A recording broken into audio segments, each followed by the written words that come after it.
Welcome to the Slop Temple. We pray this video helps. You start by firming the cheese. This prevents melting during frying. Cut or portion 8-12 sticks, then freeze them for 30 to 60 minutes.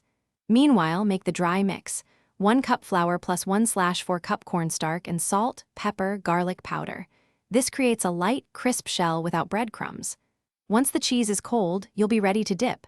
But don't skip the freeze step, because a colder interior slows leakage and improves texture. Now execute the coating sequence carefully. This is where structure comes from. Whisk 2 eggs with 1 tablespoon milk to make the wet binder. It adds adhesion and browning.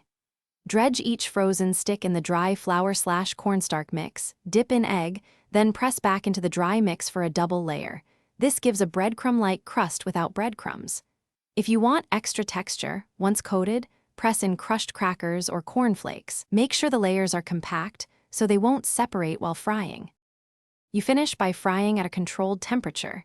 Set oil to 350 degrees F and work in small batches to avoid cooling the oil. Fry each stick about 60 to 90 seconds per side until golden. Rapid frying seals the crust while keeping cheese molten inside. Drain on a cooling rack for 2 to 3 minutes so steam doesn't sog the crust. If a stick leaks or cheese runs, make sure to refreeze coated sticks for 10 to 15 minutes before Thanks for watching. Consider subscribing if we helped you.